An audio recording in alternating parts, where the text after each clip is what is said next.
Shalom teman-teman semuanya. Oke, ya kita bersyukur, ya saya secara pribadi juga bersyukur telah sekian lama ya baru bisa bertemu lagi dengan teman-teman pemuda di sini. Dan hari ini sebenarnya bukan jadwal saya ya, ini jadwalnya Kak Kesia.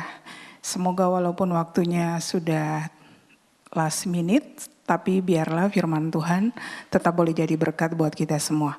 Baik teman-teman, kita dapat tema hari ini bicara tentang mau cantik oplas saja. Saya percaya siapa sih di antara kita yang pinginnya jadi orang yang jelek? Gak ada ya. Pasti semuanya pinginnya jadi orang yang cantik, yang ganteng, yang menarik dipandang, yang disukai banyak orang. Nah, waktu tema ini diangkat, saya percaya ini bukan tema yang baru. Karena ini sebenarnya boleh dikatakan masanya udah berlalu sekian lama. Ini bukan topik yang baru untuk kita tahu. Tapi belajar tentang bicara etika Kristen, bicara tentang konsep kebenaran, gimana sih kita yang pingin lebih baik, kita tidak boleh melewati ada batasan-batasan yang Tuhan inginkan. Oke teman-teman, waktu tema ini diangkat, saya melihat bahwa kalau tema ini diangkat, pasti lebih ngeliriknya ke diri kita masing-masing. Kita lebih ngelirik gimana saya, bagaimana saya mengupayakan diri saya untuk lebih dan lebih lagi. Dan kalau lihat hal seperti itu, Tuhan pingin banget kita suka dengan hal yang baik, hal yang sempurna, hal yang lebih baik dan lebih buat orang lagi menyukai. Itu hal yang memang diinginkan Tuhan. Tapi bagaimana sebenarnya waktu kita ngelihat topik ini dan mau melihat sebenarnya yang Tuhan ingin supaya kita ngelihat lebih sempurna itu seperti apa gitu ya. Oke, bisa next slide? Ya. Jadi waktu ngelihat ini saya percaya bahwa ada satu kebutuhan di mana dari sekian banyak kebutuhan yang selalu dipikirkan oleh setiap orang. Bukan saja anak muda, tapi orang yang sudah tua sekalipun dia tetap memikirkan ada satu kebutuhan-kebutuhan yang gak pernah berakhir. Makanya dibilang ketika manusia itu masih memiliki daging, dia akan punya banyak sekali keinginan. Nah waktu ngelihat hari ini satu kebutuhan bicara tentang diri, tentang fisik kita, maka ada beberapa hal yang mungkin mau ditanyakan kepada kita semuanya. Pertanyaan yang pertama ya, boleh next langsung? Ya, apa yang buat saya senang? Apa yang buat saya bahagia? Apa yang bisa buat saya puas? Mungkin ini biar kita ada interaksi dulu ya. Boleh dari Cia. Kalau pertanyaan ini jatuh ke Cia, apa yang bisa buat Cia senang atau Cia bahagia atau bisa puas? Kalau ditanya ke Cia, Cia akan menjawab apa? Oke, kalau Cia bilang kalau saya dapat nilai yang bagus. Kalau Bang Kristo? Oh, karena udah bekerja ya. Kalau Cia karena studi, dia akan melihat nilai yang bagus. Oke, kalau Bang Kristo karena udah bekerja ya. Kalau bisa dapat gajinya lebih baik lagi. Kalau Bang Ajan? Nggak jauh berbeda ya. Ya, seputar gaji, kemudian bicara prestasi. Oke, baik teman-teman. Kemudian yang berikutnya, kalau kita dapat semua itu, maka ada nilai yang kita akan dapatkan. Yang pertama, jangan lama ya, langsung slide-nya. Iya, bisa memuaskan kita. Tapi benar nggak waktu kita dapat gaji lebih baik, bisa memuaskan kita nggak? Atau kalau kita dapat prestasi yang paling baik, apakah sungguh-sungguh langsung bisa buat kita puas? Next. Yang kedua, apakah nilai itu yang kita dapatkan, yang kita inginkan, itu berdampak menyenangkan, ya benar saya lupa ya, ada ininya, menyenangkan hati orang lain nggak? Artinya contoh, papa mama kita waktu ngelihat prestasi kita bagus pasti dia senang ya. Kalau Kristo minimal sekarang kan udah ada gebetannya kan juga senang ya kalau ada dampaknya bisa ngajakin makan contoh gitu. Kalau ada papa mama bisa traktirin papa mama juga gitu ya. Kemudian yang berikutnya teman-teman, Kalau di berikutnya lagi ada satu hal lagi. Waktu kita dapatin yang kita inginkan tadi, apakah itu juga melihat pada tujuan Tuhan atau enggak ya? Iya. Ya, tolong dibantu aja ya. Apakah yang kita dapatkan itu sesuai dengan tujuan Tuhan atau tidak? Kemudian yang berikutnya, kita bisa ngeliatin ya dampaknya.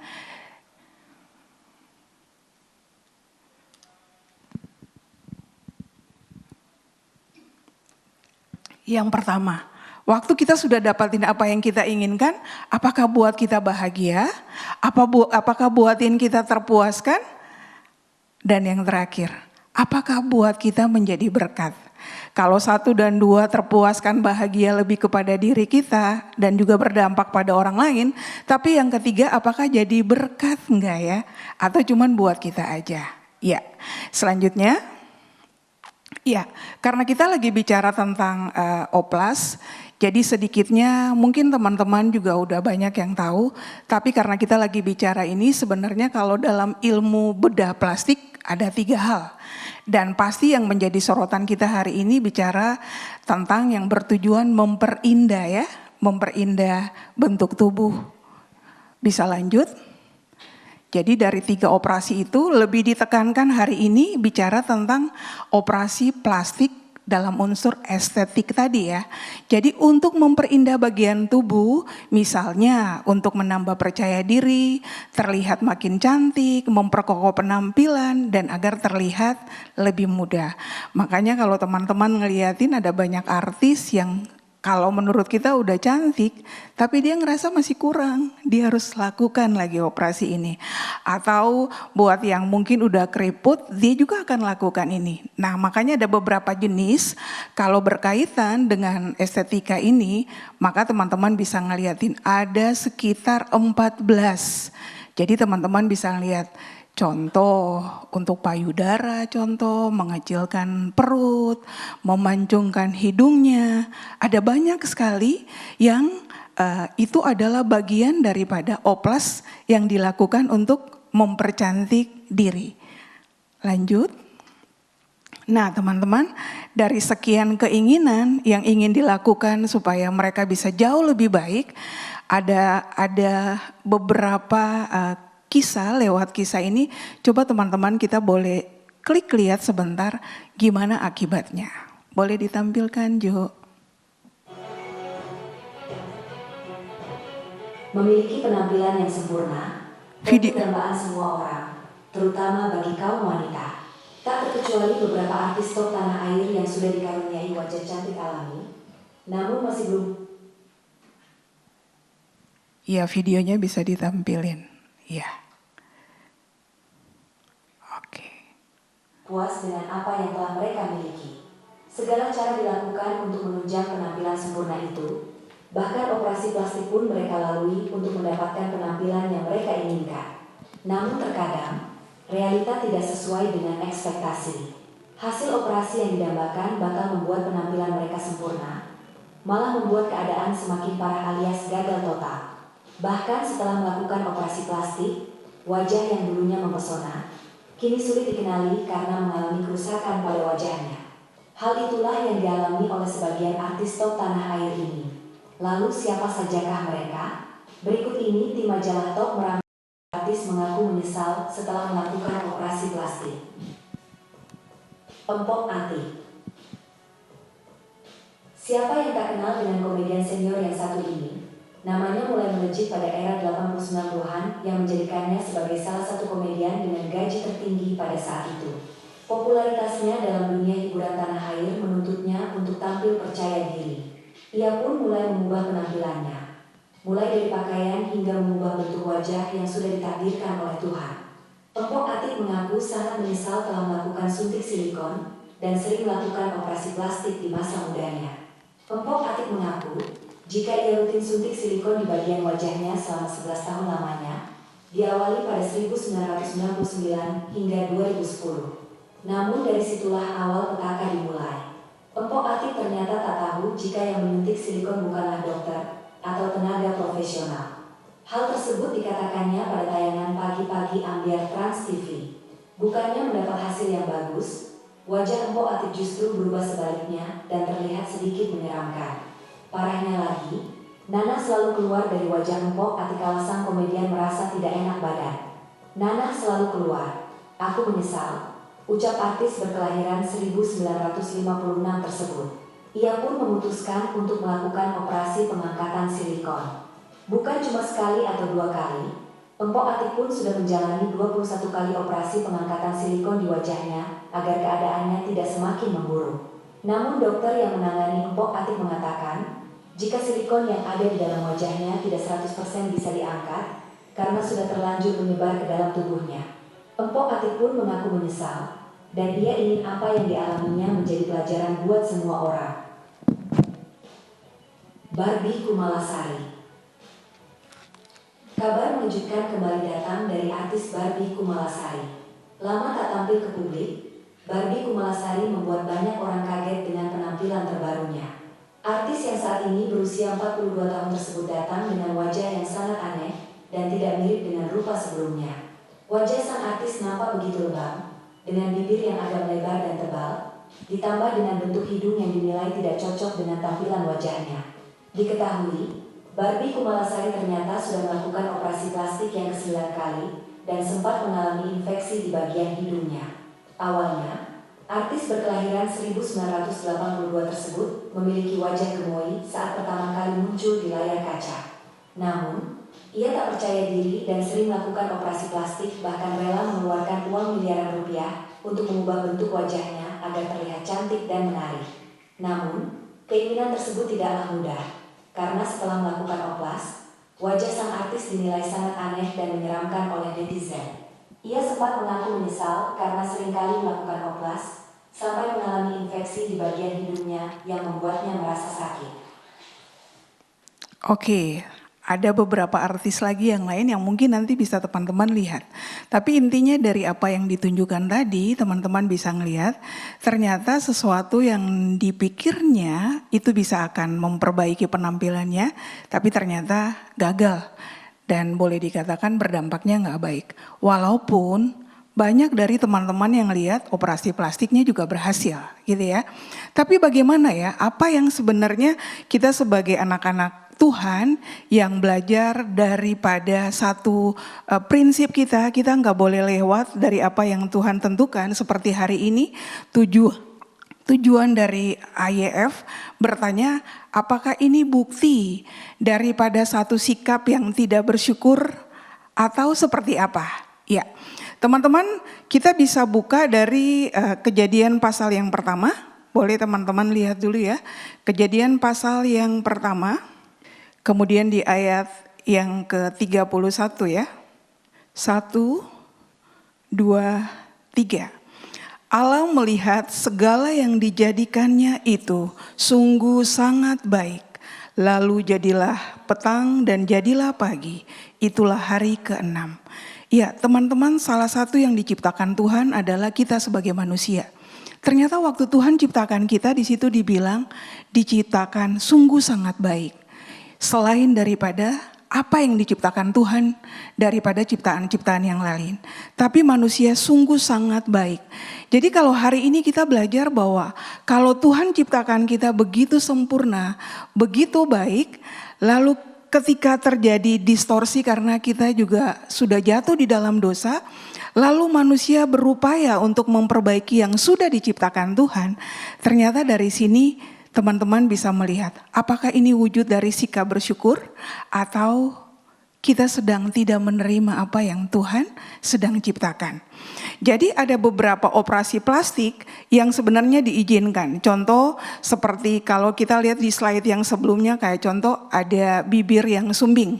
Itu boleh. Waktu ada kecelakaan kita memperbaiki supaya sel-sel itu jadi baik, itu oke. Tapi ketika kita sudah jadi seperti yang sebenarnya lalu kita ubah, contoh wajah kita yang sudah seperti ini lalu kita rubah jadi mungkin biar dagunya lebih panjang, hidungnya jadi mancung. Itu sesuatu yang artinya kita merubah yang sudah diciptakan oleh Tuhan.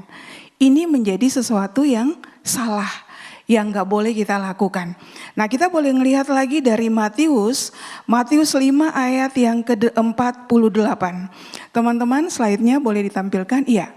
Matius 5 ayat 48. Kalau kita lihat dari kisah Matius pasal 5 ini ada banyak ajaran yang Tuhan Yesus ajarkan kepada para murid, bahkan semua orang bicara tentang kesempurnaan. Matius 5 ayat 48 berkata demikian. Karena itu haruslah kamu sempurna sama seperti Bapamu yang di surga sempurna. Teman-teman, waktu kita berpikir supaya kita menjadi lebih cantik, lebih baik, itu berarti kita sedang mengarahkan diri kepada yang namanya kesempurnaan. Tapi kesempurnaan yang dibutuhkan, yang diajarkan oleh Tuhan, bukan hanya kesempurnaan bicara tentang sesuatu yang secara fisik, supaya memuaskan diri kita, supaya orang lain itu jadi suka sama kita, tapi kita menghilangkan yang identity atau yang hakiki yang Tuhan sedang kasih ke kita. Nah, waktu bicara Tuhan menginginkan supaya kita sempurna, nah kalau kita baca dari sini, ini sebuah tingkat kualitas yang paling tinggi yang Tuhan ajarkan ke kita. Jadi bukan bicara tentang wajah yang harus lebih cantik dari orang lain, tapi bicara tentang contoh, waktu kamu mengasihi harus lebih mengasihi dari orang lain yang gak mengenal Tuhan. Waktu kamu belajar firman Tuhan, dibilang di sini kalau kita baca sebelumnya, itu kamu harus lebih dari orang Farisi maupun para ahli Taurat. Tuntutannya lebih baik, harus lebih daripada yang lain. Artinya lagi bicara tentang quality hidup. Bukan sesuatu yang nampak supaya kita mungkin dapat dipuji orang. Bicara tentang motivasi diri, bicara tentang semua orientasi itu lari ke diri kita. Itu bukan yang diajarkan oleh firman Tuhan. Nah, waktu firman Tuhan ngajarin kita hari ini bahwa sama seperti Bapamu yang di surga sempurna, haruslah kamu sempurna. Artinya kita lagi belajar tentang untuk jadi orang yang percaya, hidupnya harus lebih baik dari orang lain. Kalau contoh teman-teman kita di sekolah, ada yang dia berprestasi, kita juga harus berjuang. Jadi berprestasi artinya dengan kapasitas yang kita miliki, kita harus berusaha dengan maksimal. Waktu kita bekerja di kantor, kita juga gak bisa hanya by order aja. Kalau bisa kita bisa lebih dari apa yang diminta, menjadi contoh menolong teman-teman kita yang mungkin gak mampu kita tolong, maka kita akan jadi berkat di sana. Jadi kalau hari ini kita temuin ada orang yang kita ngerasa dia gak percaya, tapi kok dia bisa lebih baik dari saya. Ini jadi pertarungan kita. Harusnya orang yang mengikuti Kristus, yang percaya pada Kristus, yang mendengarkan firman Tuhan, kita dituntut hari ini lebih dan lebih secara quality of life ya. Jadi secara kualitas hidup kita, jangan contoh kita ngerasa udah aku ke IAF cukup. Enggak bisa. Tapi waktu contoh hari ini karena kita di IAF, teman-teman kita yang gak hadir, kita berjuang ngajakin mereka lagi. Setelah keluar dari IAF, kita tahu ada teman kita yang sakit, kita memberi perhatian. Waktu kita lihat ada teman kita yang mungkin ngomongnya masih ngucapin kata-kata yang kasar, yang kotor, kita belajar untuk menegur. Tuntutannya memang lebih tinggi. Kenapa? Karena itu yang dibilang sama firman Tuhan. Kita dituntut menjadi sempurna loh. Bukan bisa menjadi lebih baik saja ternyata, tapi menjadi sempurna seperti yang Tuhan inginkan. Kemudian slide yang berikutnya, teman-teman bisa ngeliatin dari 1 Korintus ya. Teman-teman bisa lihat. 1 Korintus pasal yang ke-6. 1 Korintus 6 ayat yang ke-19 sampai ayat yang ke-20 di situ dikatakan, atau tidak tahukah kamu bahwa tubuhmu adalah bait Roh Kudus yang diam di dalam kamu, Roh Kudus yang kamu peroleh dari Allah, dan bahwa kamu bukan milik kamu sendiri? Ini yang pertama ya. Teman-teman, ternyata tubuh kita, orang yang percaya pada Tuhan, ternyata itu sudah didiami oleh Roh Kudus. Makanya hari ini kita jadi percaya sama Tuhan. Kita didorong untuk mau datang ibadah bukan karena sebuah rutinitas atau sebuah paksaan. Tapi bukan hanya karena tanggung jawab, tapi kita ngerasa itu panggilan Roh Kudus yang mengingatkan kita memang harus bertumbuh dan datang pada Tuhan. Itu yang pertama. Yang kedua, karena waktu kita ditempati sama Roh Kudus atau Roh Allah itu sendiri, di situ dibilang, kamu bukan milik kamu sendiri, tapi kamu adalah milik Allah. Jadi kalau hari ini contoh ya, dengan operasi plastik kita ngerasa kita bisa ubah wajah kita. Kalian pernah ngeliatin Denada ya? Tampilan Denada sebelumnya dan sekarang bisa orang gak kenal. Karena setelah operasi plastik. Jadi kita jadi gak kenal kan? Itu dia. Sekarang kita waktu baca firman Tuhan ini lagi mau bilang, ternyata milikmu, tubuhmu itu bukan milik kamu lagi. Tetapi milik Tuhan. Kalau seumpamanya barang yang kita, jadi hari ini kita harus ingat ya. Kalau ada barang yang dititipkan kita, boleh gak kita rusakin, kita ubah semaunya kita, padahal pemiliknya bilang, kamu harus jaga, kamu harus pelihara. Lalu kita ngubah dengan semaunya kita, boleh nggak teman-teman? Pasti nggak boleh ya. Jadi poin yang kedua, selain yang tadi dibilang tubuh kita adalah bait Allah atau bait Roh Kudus. Yang kedua dikatakan bahwa kamu bukan milik, tapi kamu itu adalah milik Kristus. Jadi kalau kita sadar bahwa hidup kita adalah milik Tuhan, tubuh kita adalah milik Tuhan, maka kita nggak boleh semaunya. Kalau kita buat wajah kita jadi cantik, artinya tidak mengubah yang contoh kita pakai make up, itu baik. Nggak apa-apa, emang harus lebih cantik, lebih menarik. Tapi kalau kita ubah, contoh ya hidung kita ubah jadi lebih tinggi, rahang kita rubah lagi. Dalam konteks ini kita sedang seperti mau menciptakan diri ulang dari yang sebenarnya. Ini yang jadi masalah, gak boleh. Kemudian yang terakhir dibilang, karena itu muliakanlah Allah dengan tubuhmu. Poin yang ketiga, hidup kita harus memuliakan Tuhan. Kecenderungan kalau kita mau ngubah tadi ya, contoh ketika ditanya, kenapa kamu harus operasi lagi? Tadi dibilang itu tuntutan kerja. Contoh kayak Denada ya, itu tuntutan kerja karena saya akan selalu berhadapan dengan kamera supaya saya akan terlihat lebih menarik. Dan sulit memang dikenal. Dia yang di usianya sudah 40 bahkan muda hampir 50 bisa jadi kelihatannya seperti anak belasan atau 20-an. Jadi dari sini kita ngelihat ya teman-teman, kita boleh jadi menarik tapi kita nggak boleh mengubah yang hakiki yang Tuhan kasih ke kita. Yang kedua, waktu ditanya, dituntut dari IEF, apakah itu bagian dari kita nggak bersyukur? Waktu kita ngubahin yang tadi dibilang dari awal, engkau diciptakan sungguh amat baik. Berarti dibicara tentang Tuhan buat kita sempurna. Tapi kenapa ada yang kurang? Menurut kalian, kalau contoh ya, contoh Bang Samuel, di dalam dirinya nggak ada yang kurang. Menurut Samuel gimana? Kalau kamu tidak ada yang kurang, semuanya sempurna. Kira-kira kamu akan seperti apa?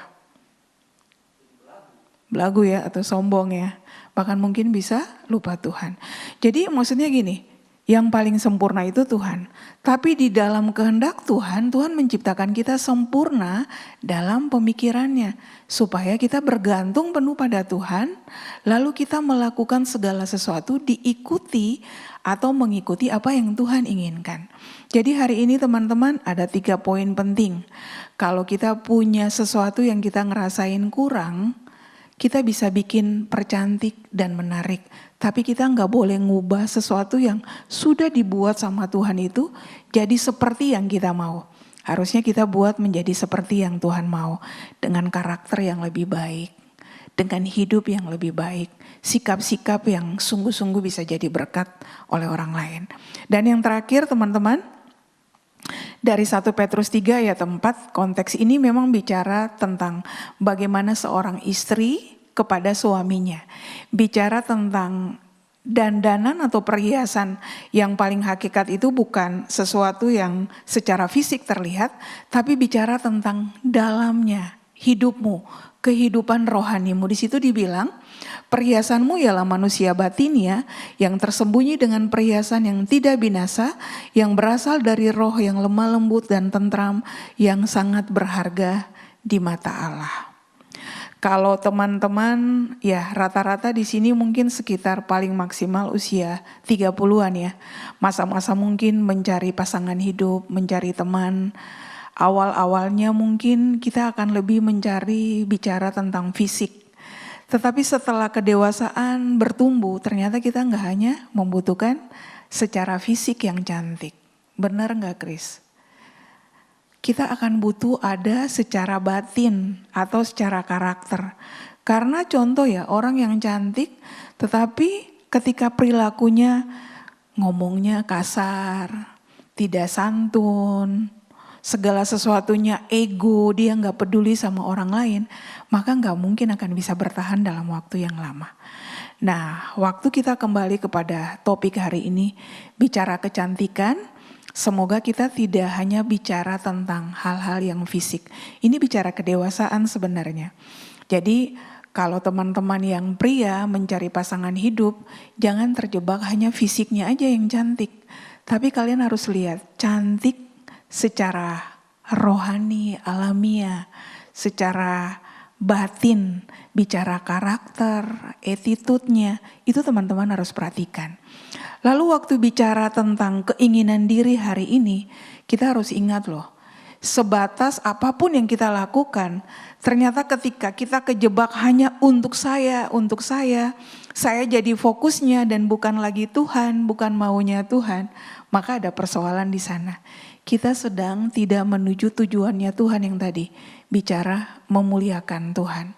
Lalu yang terakhir hari ini, ternyata Tuhan ingatin kita semua teman-teman. Perkembangan dunia ini akan membuktikan kepada kita, Tuhan pakaikan manusia itu akal yang luar biasa, cerdas, terampil, kemampuan untuk bisa membuat sesuatu yang sudah ada menjadi lebih baik. Tetapi ketika kita lupa diri dan pingin sama dengan Tuhan, itu jadi persoalannya. Biarlah kita nggak jadi Tuhan untuk diri kita sendiri, tapi kita selalu ingat Tuhan yang paling penting dan yang adalah Tuhan atas kita, bukan kita yang menjadi Tuhan. Jadi akhirnya boleh disimpulkan, apakah oplas itu kita boleh lakukan atau enggak? Semoga teman-teman udah dapatin jawabannya. Yang pertama, kita harus ingat, Tuhan mau supaya apapun yang ada pada diri kita, itu bukan milik kita, tapi itu milik Tuhan. Titipan Tuhan untuk kita jaga, kita pelihara, dan dengan apa yang kita punya, kita harus memuliakan Tuhan. Bukan mengubah sesuatu yang Tuhan sudah buat sempurna, baik adanya itu, menuruti seperti yang kita mau. Jadi itu poin yang pertama. Yang kedua teman-teman, mari kita sama-sama ingat, semua tren yang ada tidak membuat kita terkecoh dan ikut-ikutan teman-teman. Tapi kita harus bisa memilah mana yang boleh, mana yang tidak. Atau bicara, bukan hanya bicara boleh dan tidak saja, tapi kita kembali ngeliatin, sebenarnya yang saya lakukan ini yang Tuhan inginkan atau yang saya inginkan. Kalau kita inginkan hanya sebatas yang kita inginkan, maka kita akan terjebak terus menerus dan tidak akan pernah puas. Tapi waktu kita ngelihat yang Tuhan inginkan itu apa, maka kita akan berhenti dan berkata cukup. Tidak. Biarlah apapun yang kita miliki hari ini, kalaupun kita punya kekurangan, mari kita ubah dengan gimana? Dengan sesuatu yang lebih dalam, contoh karakter kita, attitude kita. Kalau hari ini kita sempurna, yuk mari kita sempurna waktu melayani Tuhan. Kita gak kasih setengah-setengah, tapi kita mau beri totally. Waktu kita mau sempurna, dalam arti apa? Waktu kita bekerja, mari kita jadi saksi Tuhan di sana. Waktu kita kuliah, kita jadi berkat di sana. Tidak hanya bisa mendapatkan nilai 100 contohnya. Tapi seberapapun nilai kita memberi kontribusi yang luar biasa di lingkungan yang kita ada. Biarlah firman Tuhan hari ini menolong kita ya, supaya kita tidak akan lagi bertanya bahwa oplas itu boleh apa enggak, tapi kita kembali semakin sadar bahwa apa yang Tuhan sudah beri buat saya, Tuhan sudah ciptakan saya sempurna dalam kacamata Tuhan. Kalaupun kita punya kekurangan, itu artinya kita semakin lihat Tuhan mau bahwa kita sadar, kita sempurna dalam kacamata Tuhan, tapi kita terbatas, sempurna yang terbatas. Yang gak terbatas itu cuma Tuhan. Ngerti ya teman-teman? Kalau kita sempurna dalam kacamata Tuhan, tapi kita terbatas supaya kita nggak sombong. Seperti yang tadi dibilang oleh Samuel. Supaya kita tuh tahu bahwa menempatkan diri bahwa ternyata ada yang boleh dan ada yang nggak boleh. Ya biarlah firman Tuhan hari ini menolong kita. Kita boleh bersyukur dengan apapun yang ada.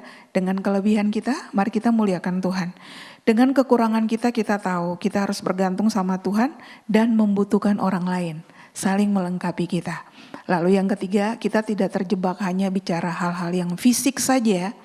Tapi mari kita cantik dalam, yang lebih dalam lagi. Karakter kita, perkataan kita, cara pandang kita semakin lebih cantik karena kita belajar untuk memuliakan Tuhan dengan apa yang kita miliki. Tuhan memberkati.